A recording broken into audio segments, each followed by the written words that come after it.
श्री विष्णु पुराण प्रथम अंश 9वां अध्याय। दुर्वासा जी के शाप से इंद्र का पराजय।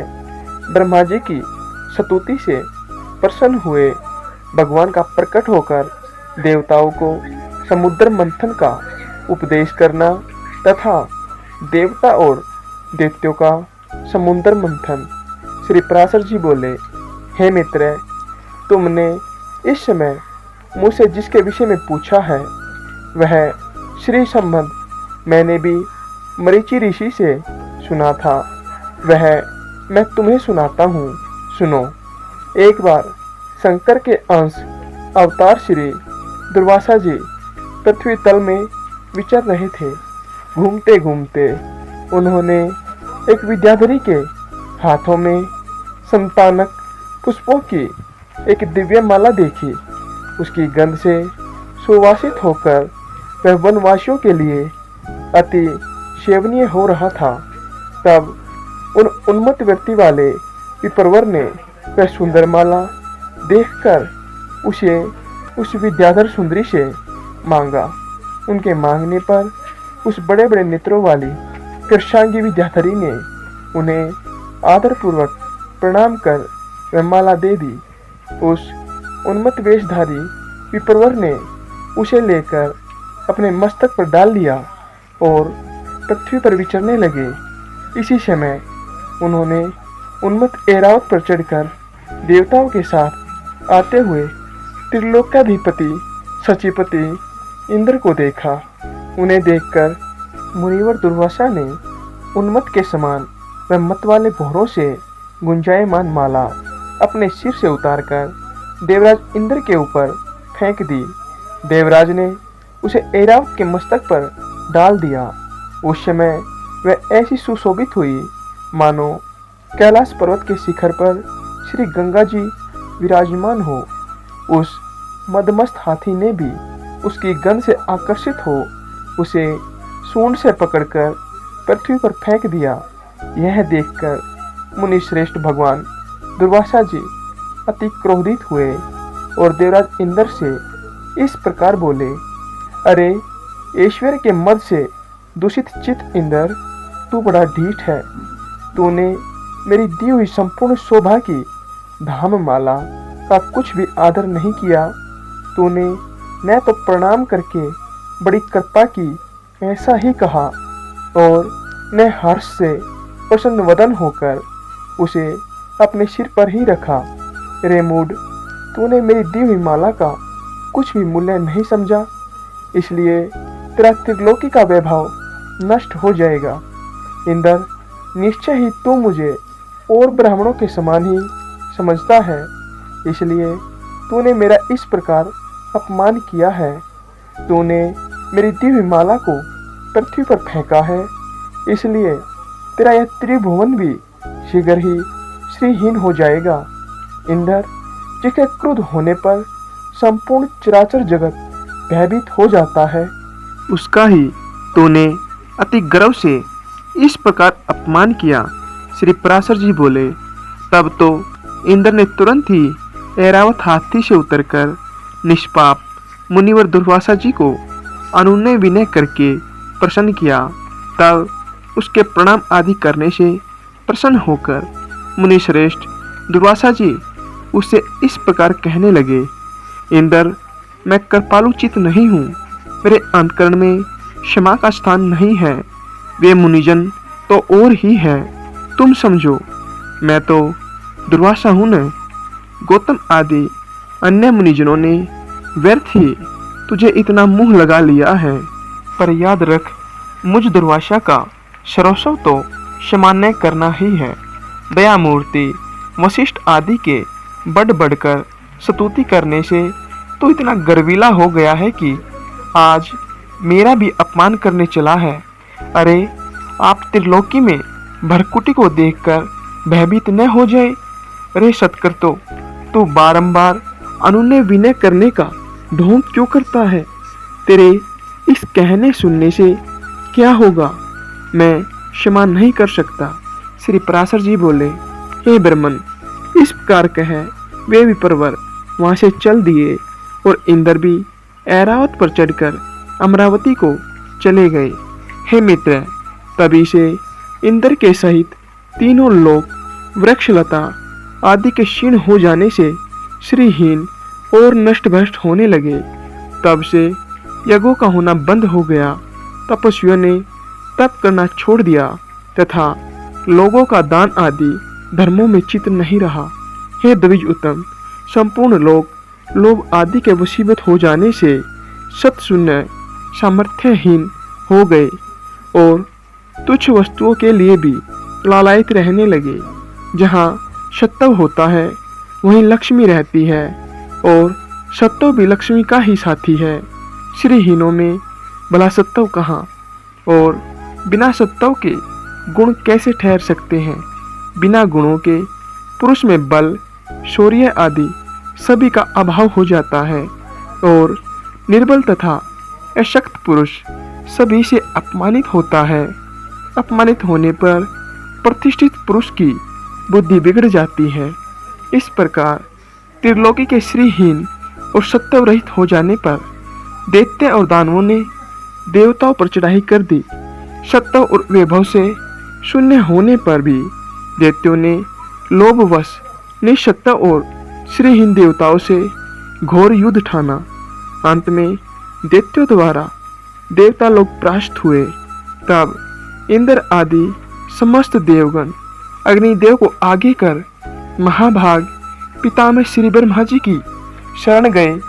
देवताओं से संपूर्ण वृतांत सुनकर श्री ब्रह्मा जी ने उनसे कहा, हे देवगण, तुम दैत्य दलन परावरेश्वर भगवान विष्णु की शरण जाओ, जो आरोप से संसार की उत्पत्ति, स्थिति और संहार के कारण है, किंतु वास्तव में कारण भी नहीं है, और जो चराचर के ईश्वर, प्रजापतियों के स्वामी, सर्वव्यापक, अनंत और अजेय है, तथा जो अजन्मा किंतु कार्य रूप में परिणत हुए प्रधान, मूल प्रकृति और पुरुष के कारण है, एवं शरणागत वत्सल है।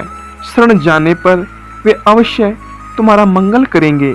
श्री पराशर जी बोले, हे मित्र, संपूर्ण देवगणों से इस प्रकार कह लोक पितामह श्री ब्रह्मा जी भी उनके साथ क्षीर सागर के उत्तरी तट पर गए। वहां पहुंचकर पितामह ब्रह्मा जी ने समस्त देवताओं के साथ परावरनाथ श्री विष्णु भगवान की अति मंगलमय वाक्यों से स्तुति की। ब्रह्मा जी कहने लगे, जो समस्त अणुओं से भी अणु और पृथ्वी आदि समस्त गुरुओं भारी पदार्थों से भी गुरु भारी है, उन निखिल लोक विश्राम पृथ्वी के आधार स्वरूप अप्रकाश्य, अभेद्य, सर्वरूप, सर्वेश्वर, अनंत, अज और अव्यय नारायण को मैं नमस्कार करता हूँ।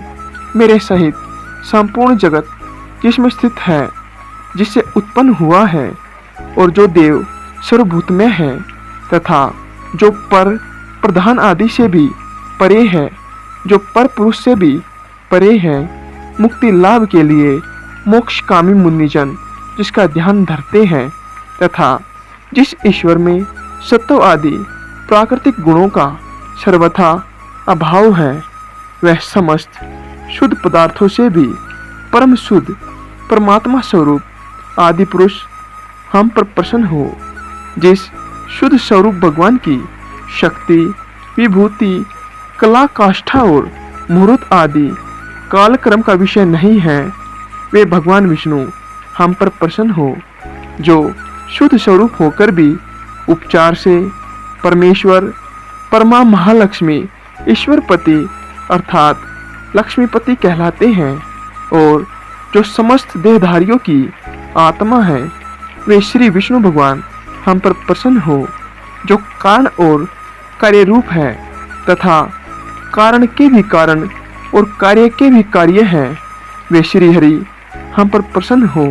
जो कार्य, महत्व के कार्य, अहंकार का भी कार्य, तन्मात्रा पंचक है, उसके कार्य, भूत पंचक का भी कार्य, ब्रह्मांड जो स्वयं है, और जो उसके कार्य, ब्रह्मा दक्ष आदि का भी कार्यभूत प्रजापतियों के पुत्र पौत्रादि हैं, उसे हम प्रणाम करते हैं, तथा जो जगत के कारण ब्रह्म आदि का कारण ब्रह्मांड और उसके कारण भूत पंचक के कारण पंचतंत्र मात्रा के कारणों अहंकार महत्व आदि का भी हेतु मूल प्रकृति है, उस परमेश्वर को हम प्रणाम करते हैं जो भोगता और भोग्य, सृष्टा और सर्ज्य तथा कर्ता और कार्य रूप स्वयं ही है।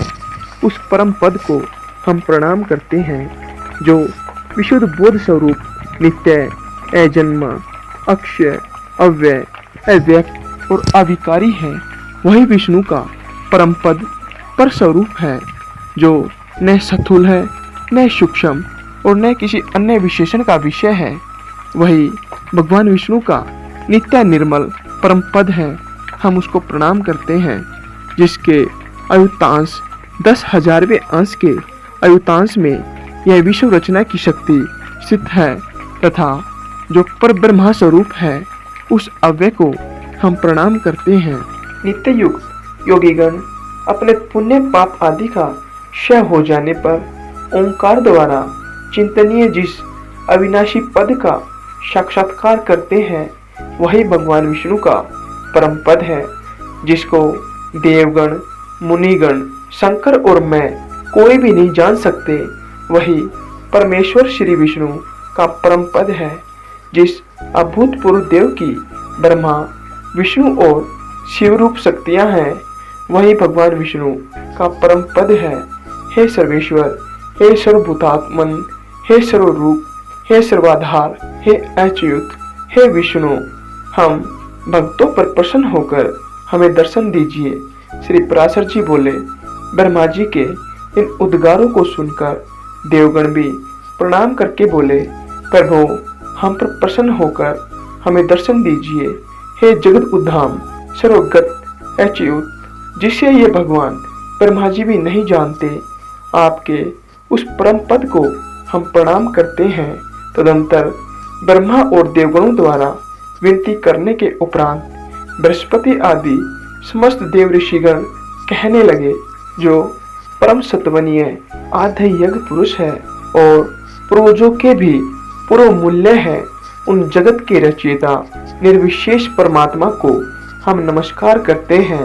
हे भूत भवेश यज्ञ मूर्तिधर भगवान, हे अव्यय, हम सब शरणागतों पर आप प्रसन्न होइए और दर्शन दीजिए। हे नाथ, हमारे सहित ये ब्रह्मा जी, रुद्रों के सहित भगवान शंकर, 12 आदित्यों के सहित भगवान पूषा, अग्नियों के सहित पावक और ये दोनों अश्विनी कुमार, 8 वसु, समस्त मरुद्रण, साध्यगण, विश्वदेव तथा देवराज इंद्र, ये सभी देवगण दैत्य सेना से पराजित होकर अति प्रणत हो आपकी शरण में आए हैं।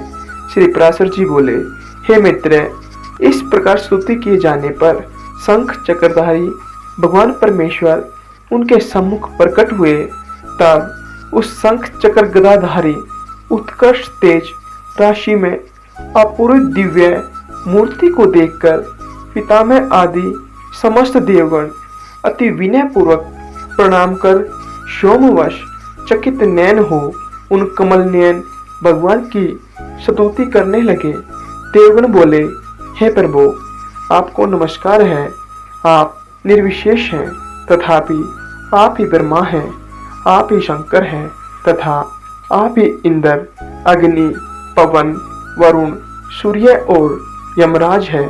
हे देव, वसुगण, मरुदगण, साध्यगण और विश्व देवगण भी आप ही हैं, तथा आपके सम्मुख जो यह देव समुदाय है, हे जग श्रेष्ठता, वह भी आप ही हैं, क्योंकि आप सर्वत्र परिपूर्ण हैं।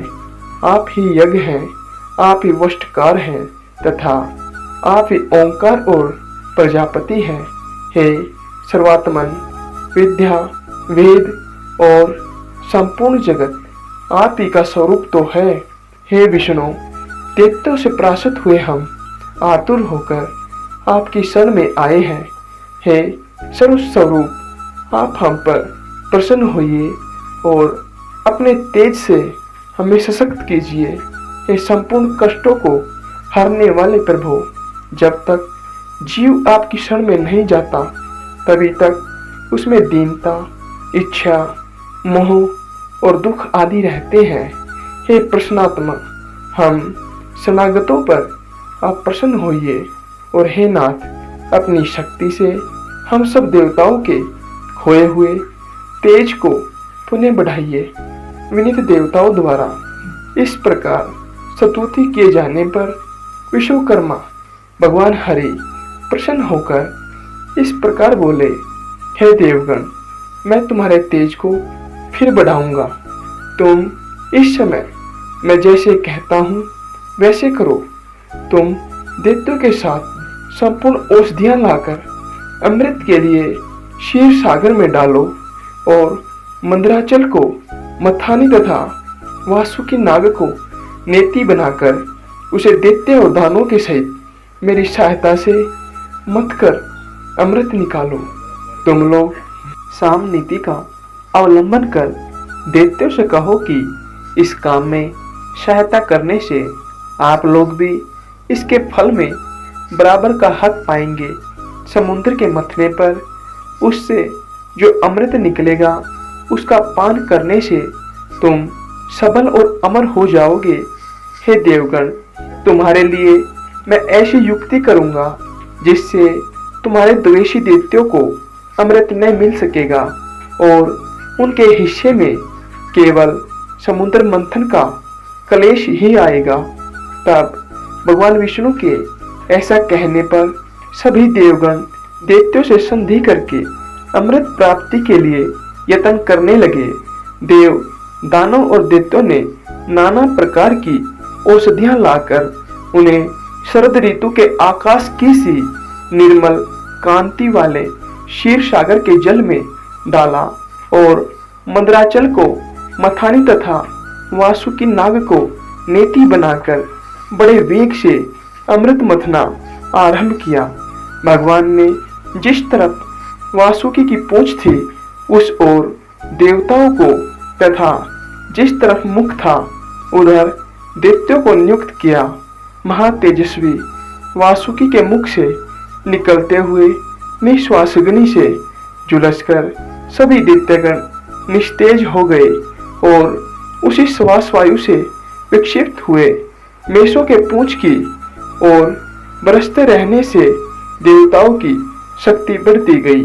हे महामुने, भगवान स्वयं कुर्म रूप धारण कर क्षीर सागर में घूमते हुए मंदराचल के आधार हुए और वे ही चक्र गदाधर भगवान अपने एक अन्य रूप से देवताओं में और एक रूप से दैत्यों में मिलकर नागराज को खींचने लगे थे। हे मित्र, एक अन्य विशाल रूप से जो देवता और दैत्यों को दिखाई नहीं देता था, श्री केशव ने ऊपर से पर्वत को दबा रखा था। भगवान श्री हरि अपने तेज से नागराज वासुकी में बल का संचार करते थे और अपने अन्य तेज से वे देवताओं का बल बढ़ा रहे थे। इस प्रकार देवता और दानवों द्वारा क्षीर समुद्र के मथे जाने पर पहले हवि यज्ञ सामग्री की आश्रय रूपा सुरपूजिता कामधेनु उत्पन्न हुई। हे महामुने, उस समय देव और दानवगण अति आनंदित हुए और उसकी ओर चित्त खिंच जाने से उनकी टकटकी बंध गई। फिर स्वर्गलोक में यह क्या है, यह क्या है, इस प्रकार चिंता करते हुए सिद्धों के समक्ष मद से घूमते हुए नेत्रों वाली वारुणी देवी प्रकट हुई और पुण्य मंथन करने पर उस क्षीर सागर से अपनी गंध से त्रिलोकी को सुगंधित करने वाला तथा सूर सुंदरियों का आनंदवर्धक कल्पवृक्ष उत्पन्न हुआ। हे मित्र, तत्पश्चात क्षीर सागर से रूप और उदारता आदि गुणों से युक्त अति अद्भुत अप्सराएं प्रकट हुई। फिर चंद्रमा प्रकट हुआ जिसे महादेव जी ने ग्रहण कर लिया। इसी प्रकार क्षीर सागर से उत्पन्न हुए विष को नागों ने ग्रहण किया। फिर श्वेत वस्त्रधारी साक्षात भगवान धन्वंतरी जी अमृत से भरा कमंडलू लिए प्रकट हुए। हे मित्र, उस समय मुनिगण के सहित समस्त दैत्य और दानवगण स्वस्थ चित होकर अति प्रसन्न हुए उसके पश्चात विकसित कमल पर विराजमान स्फुट कांतिमयी श्री लक्ष्मी देवी हाथों में कमल पुष्प धारण किए क्षीर समुद्र से प्रकट हुई। उस समय महर्षिगण अति प्रसन्नता पूर्वक श्री सुत द्वारा उनकी स्तुति करने लगे तथा विश्ववसु आदि गंधर्वगण उनके सम्मुख गान और घृताची आदि अप्सराएं नृत्य करने लगी। उन्हें अपने जल से स्नान कराने के लिए गंगा आदि नदियां स्वयं उपस्थित हुई और दिग्गजों ने स्वर्ण कलशों में भरे हुए उनके निर्मल जल से सर्वलोक महेश्वरी श्री लक्ष्मी देवी को स्नान कराया। क्षीर सागर ने मूर्तिमान होकर उन्हें विकसित कमल पुष्पों की माला दी तथा विश्वकर्मा ने उनके अंग प्रेतंग में विविध आभूषण पहनाए। इस प्रकार दिव्य माला और वस्त्र धारण कर दिव्य जल से स्नान कर दिव्य आभूषणों से विभूषित हो श्री लक्ष्मी जी संपूर्ण देवताओं के देखते देखते श्री विष्णु भगवान के वक्षस्थल में विराजमान हुई। हे मित्र, श्री हरि के वक्षस्थल में विराजमान श्री लक्ष्मी जी का दर्शन कर देवताओं को अकस्मात अत्यंत प्रसन्नता प्राप्त हुई। हे महाभाग, लक्ष्मी जी से परित्यक्त होने के कारण भगवान विष्णु के विरोधी विपरिचिते आदि दैत्यगण परम उद्विग्न व्याकुल हुए। तब उन महाबलवान दैत्यों ने श्री धन्वंतरी जी के हाथ से वह कमंडलू छीन लिया जिसमें अति उत्तम अमृत भरा हुआ था। अतः स्त्री मोहिनी रूपधारी भगवान विष्णु ने अपनी माया से दानवों को मोहित कर उनसे वह कमंडलू लेकर देवताओं को दे दिया। तब इंद्र आदि देवगण उस अमृत को पी गए। इससे दैत्य लोग अति तीखे खंड आदि शस्त्रों से सुसज्जित हो उनके ऊपर टूट पड़े, किंतु अमृत पान के कारण बलवान हुए देवताओं द्वारा युद्ध करने पर दैत्यों की संपूर्ण सेना दिशा विदिशाओं में भाग गई और कुछ पाताल लोक में भी चली गई। फिर देवगण प्रसन्नता पूर्वक शंख चक्र गदाधारी भगवान को प्रणाम कर पहले ही के समान स्वर्ग का शासन करने लगे। हे मुनि श्रेष्ठ, उस समय से प्रखर तेजो युग भगवान सूर्य अपने मार्ग से तथा अन्य तारागण भी अपने अपने मार्ग से चलने लगे। सुंदर दीपितशाली भगवान अग्निदेव अत्यंत प्रज्वलित हो उठे और उसी समय से समस्त प्राणियों की धर्म में प्रवृत्ति हो गई। हे द्विजोत्तम, त्रिलोकी श्री संपन्न हो गई और देवताओं में श्रेष्ठ इंद्र भी पुनः श्रीमान हो गए। तदंतर इंद्र ने स्वर्गलोक में जाकर फिर से देव राज्य पर अधिकार पाया और राज सिंहासन पर आरूढ़ हो पद्म हस्ता श्री लक्ष्मी जी की इस प्रकार स्तुति की। इंद्र बोले, संपूर्ण लोकों की जननी विकसित कमल के सदर्श नेत्रों वाली भगवान विष्णु के वक्षस्थल में विराजमान कमलोद्भा श्री लक्ष्मी देवी को मैं नमस्कार करता हूँ। कमल ही जिनका निवास स्थान है, कमल ही जिनके कर कमलों में सुशोभित है तथा कमल दल के समान ही जिनके नेत्र है, उन कमल मुखी कमलनाथ प्रिया श्री कमला देवी की मैं वंदना करता हूँ।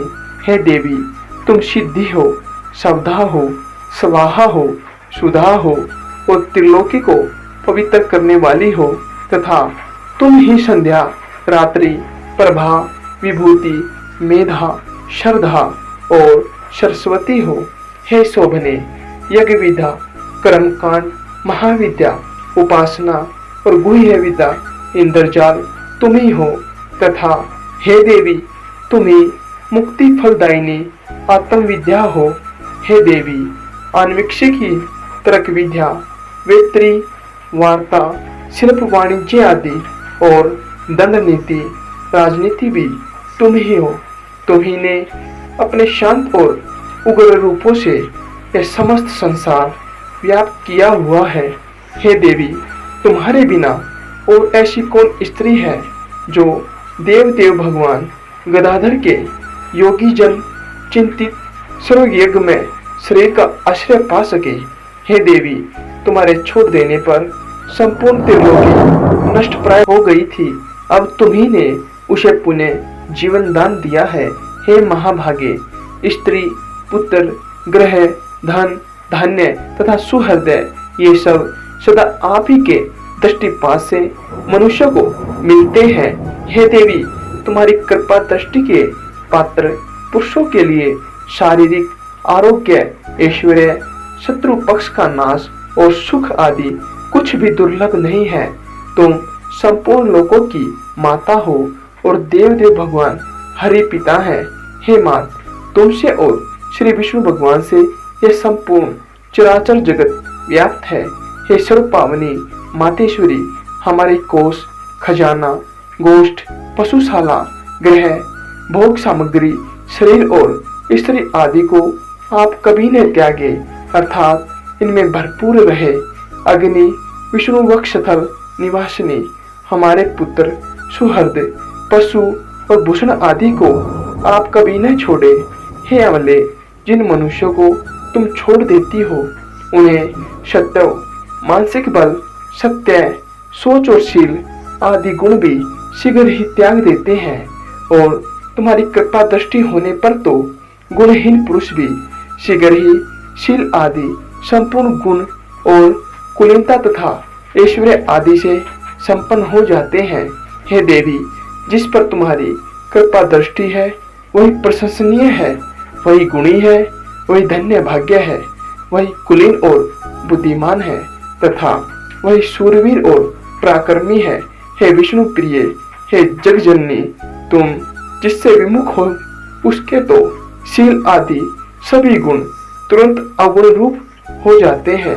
हे देवी, तुम्हारे गुणों का वर्णन करने में तो ब्रह्मा जी की रचना भी समर्थ नहीं है। अतः हे कमल नयने, अब मुझ पर प्रसन्न हो और मुझे कभी न छोड़ो। श्री पराशर जी बोले, हे तविज, इस प्रकार सम्यक स्तुति किए जाने पर सर्वभूत स्थित श्री लक्ष्मी जी सब देवताओं को सुनते हुए इंद्र से इस प्रकार बोली, हे देव ईश्वर इंद्र, मैं तेरे इस स्तोत्र से अति प्रसन्न हूँ। तुझको जो अभीष्ट हो वही वर मांग ले, मैं तुझे वर देने के लिए ही यहाँ आई हूँ।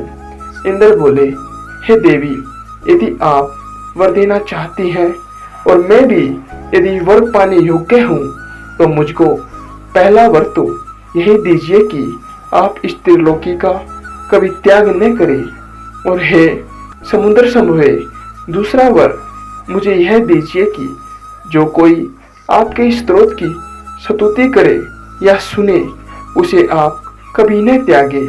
श्री लक्ष्मी जी बोली, हे देव श्रेष्ठ इंद्र, मैं अब इस त्रिलोकी को कभी न छोड़ूंगी।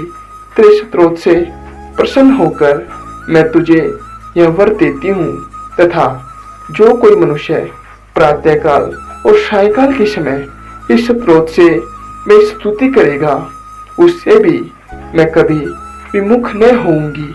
श्री पराशर जी बोले, हे मित्र, इस प्रकार पूर्व काल में महाभागा ऋषि लक्ष्मी जी ने देवराज की स्तोत्र रूप आराधना से संतुष्ट होकर उन्हें ये वर दिए। लक्ष्मी जी पहले भृगु जी के द्वारा ख्याति नामक स्त्री से उत्पन्न हुई थी, फिर अमृत मंथन के समय देव और दानवों के प्रयत्न से वे समुद्र से प्रकट हुई।